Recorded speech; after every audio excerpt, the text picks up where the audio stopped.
If you follow this channel, you know I was pretty unimpressed with HBO's Lovecraft Country.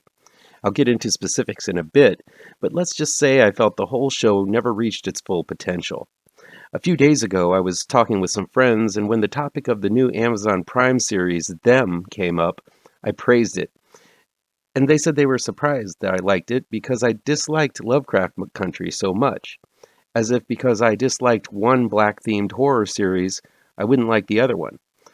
Well, it just so happens I did, and I'm here to clear up why Them rocked my world, and of course compare it to its vastly inferior HBO counterpart, Lovecraft Country.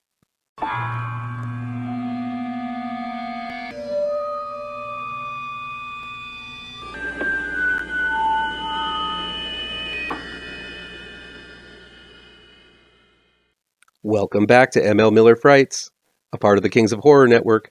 I'm ML Miller. While you might be watching this video on the Kings of Horror Network, I urge you to click over to my ML Miller Frights YouTube page and give it a like. Please share with all of your buddies. Click subscribe to this channel, and don't forget to ring that bell for notifications. Them, Season 1, entitled Covenant, is new, streaming on Amazon Prime. It's created by Little Marvin, directed by Nelson Craig, Craig William McNeil, Ty West, Janixa Bravo, and Daniel Stamm. Written by Little Marvin, Christina Hom, Cordy Arrington Tuttle, Francine Volpe, Dominic Orlando, David Matthews, and Seth Zvi Rosenfeld. Racial tensions rise from a similar to a boil when a black family from North Carolina moves into an all-white neighborhood in Compton, California in the late 1950s. With this family, the Emerys, come sins of the past and dark forces begin brewing around their new home, both supernatural and unfortunately natural for the era. Deftly written, superbly acted, and downright scary to shocking at times, Them is everything Lovecraft Country was trying to be and failed. I'm going to approach this one from a few different fronts because I feel this Amazon Prime series deserves the extra attention. When you do something good, it's worth delving into a little deeper. So here goes. What Them does right is that it remains a cohesive, character-driven thriller with a powerful forward momentum from beginning to end and rarely strays from that course. When you're writing a series, no matter if it's a comic book or TV series, or a trilogy of sequels, the best of them make every installment count. With Lovecraft Country, they tried to do a grab-bag hodgepodge-style series that clumsily juggled genres and seemingly forgot the entire point of the series by the end. So with Lovecraft Country, you get a Korean fairy tale one episode, a Goonies-style adventure the next, and a heavy metal-style space-time spanning superhero adventure the next. There was no cohesion. Every week you had to readjust to the setting and try to piece together mismatched pieces of what seems to be different puzzles. I've seen interviews after the Lovecraft Country came to an end, and it was clear that the series didn't have a plan as it rushed through storylines, plowed through conflicts, forgot relationships, killed off characters, and introduced main antagonists in the very last episode. If you were interested in the main story, much of the middle was unnecessary, so if you watched the first one or two episodes and the last one, you got most of the story without missing much. On the complete opposite side of the coin is Them, which made every episode count. Every installment came in at the right time. The story progressed in a way that it had a revelation, a shock, a cliffhanger, or some kind of forward pull in each and every episode. The story of the Emerys hooked me with episode 1, and I couldn't stop watching the series until it was all over, wondering what kind of new hell that would befall this family and how it was going to wrap up. Them even revealed how the series was going to end at the very beginning of the first episode in an ominous way, reminiscent of the original Texas Chainsaw Massacre. But still, it made every step towards the eventual end full of surprises, emotion, and tragedy. I don't know who series writer Little Marvin is or where he came from, but holy shit can he unravel a yarn and keep you riveted with every twist and turn. Them is how you tell sequential stories. The key to it all was not only the consistency of the story, but to make your characters worth following. While I actually liked some of the characters and the actors that played them in Lovecraft Country, I also feel that instead of letting the story come from the character, Too many times the direction of the story was determined by the specific message or commentary they wanted to communicate. This is where the characters stop being characters and instead are simple allegories and metaphors, only serving to represent a theme or a cause. This is where you see the writer's hand, a presence that is supposed to be invisible if done right, but a presence that was clear as day as characters are twisted to match plot points, such as when Tick was a heartless soldier in the war, but a passive character back home. This is where characters are written out or forgotten simply to serve the plot, where Ji-Ah, who was a major factor in Tick's life, up until she wasn't. This is where characters serve only to represent an entire race and culture, such as the murdered Two-Spirit person, or every white person besides Abby Lee in Lovecraft Country. Yes, in both them and Lovecraft Country, there were a whole lot of white people upturning their noses and frowning at black people. The difference is that in them, the white characters are given some three-dimensionality. Alison Pill's Betty is a bigot and a racist, but she's also in an unsatisfied relationship, unable to have children, and a survivor of seemingly severe abuse. We get to know her as a person, which doesn't make her views towards the Emerys okay, but it lets you understand where that hate in her heart comes from. At the same time, there are white characters in them that are actually nice people who treat the Emerys with respect, such as Henry's co-worker and desk mate, the hardware store owner, the kindergarten teacher, and Betty's husband, Clark, played by Spartacus's Liam McIntyre, who has a secret that makes himself an outsider to the community as well. There's a ton of horrible things that occur in them, but this isn't a world without a single redeemable white person in it. Them feels like a production made by people who interact not only with their own race, but other races as well, in order to tell a balanced story and maybe live a better life. Lovecraft Country feels as if it was made by people who have never talked to a white person face to face in their lives, or maybe seen them on TV. Honestly, there are some good white people out there, my friends, at Lovecraft Country. Them highlights the horrors of race and never shies away from it. These characters say horrifying things that I would never repeat and shouldn't be repeated in this day and age.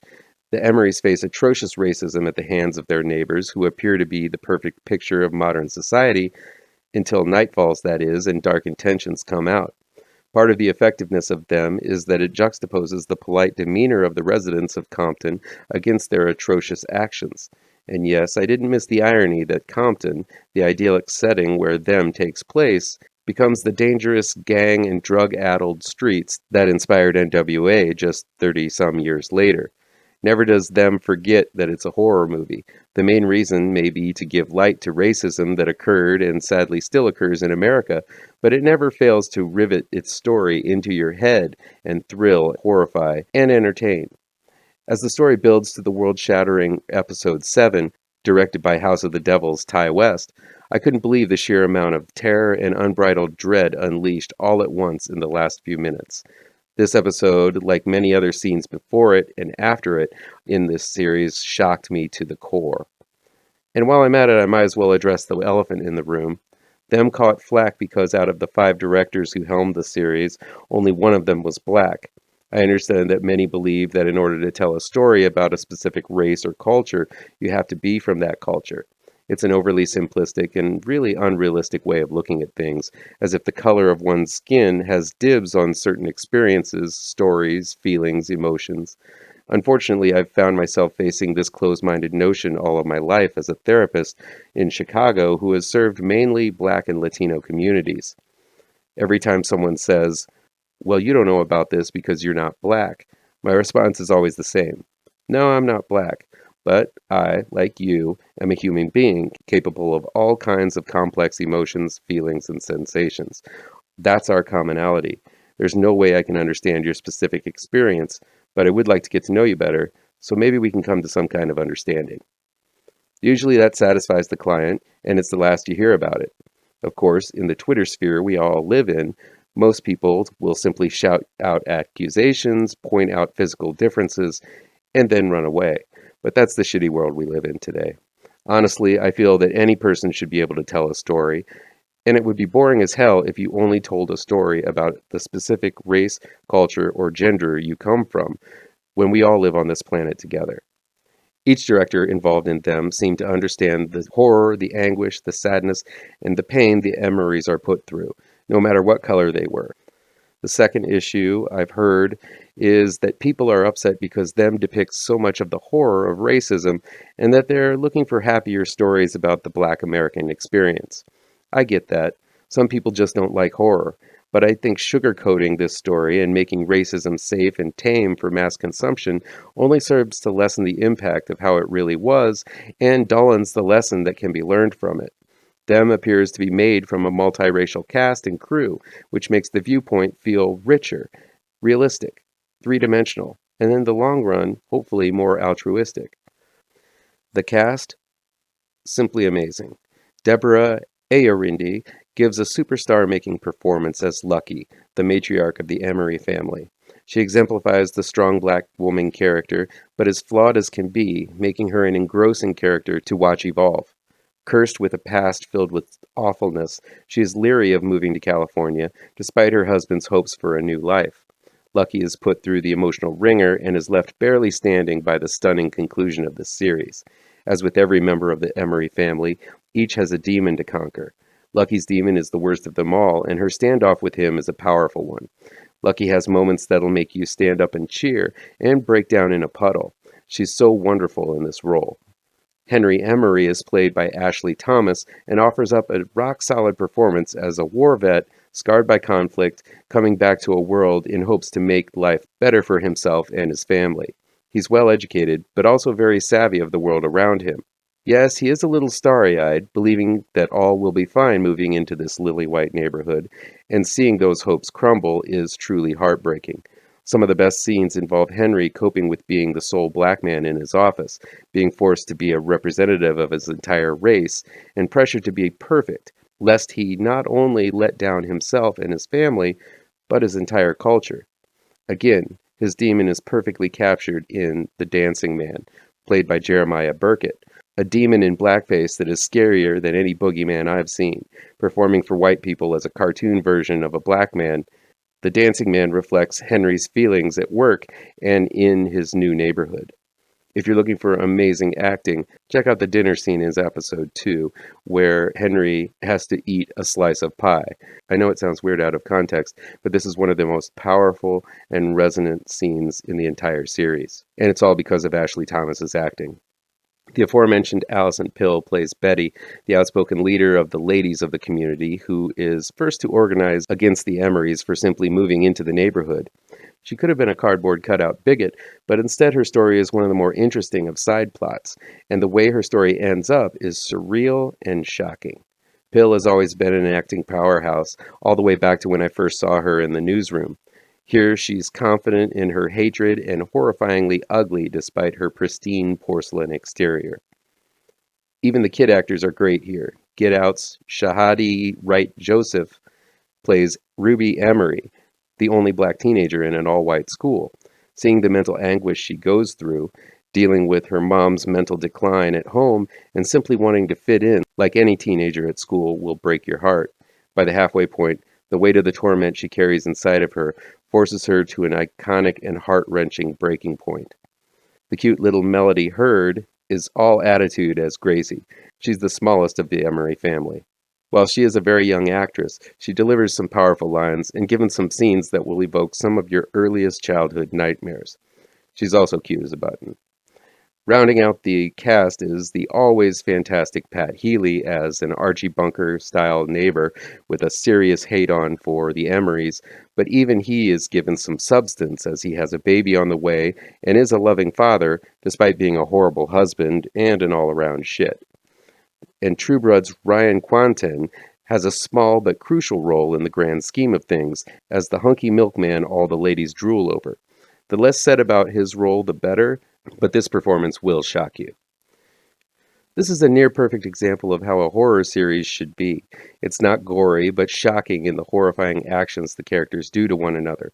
It's not overtly preachy, but communicates a message that feels nuanced and smoothly interlaced within the fabric of the story and the characters within it.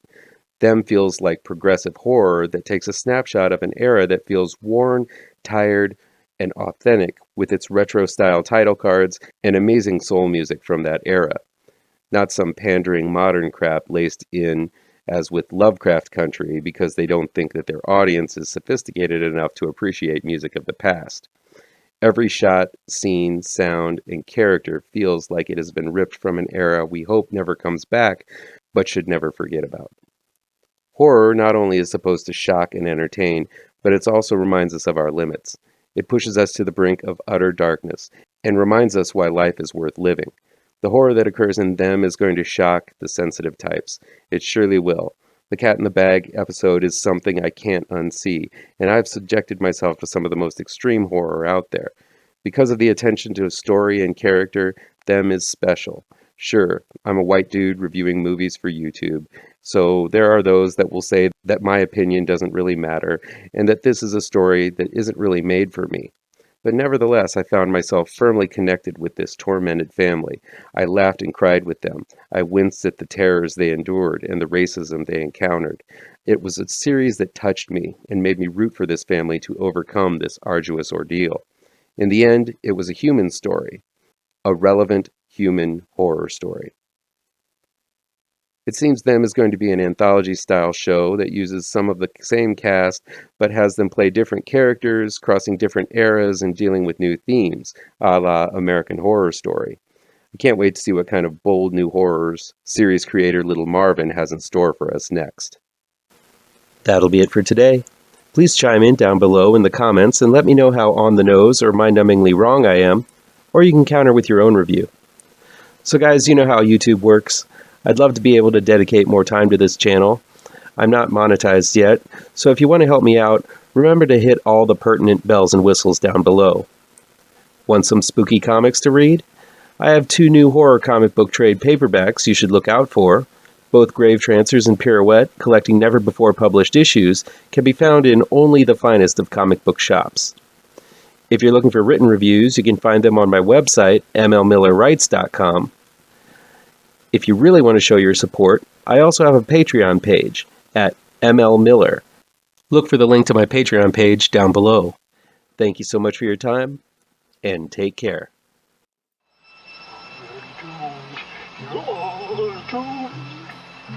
You're doomed to live the life you're meant to be, stuck inside your reality. You're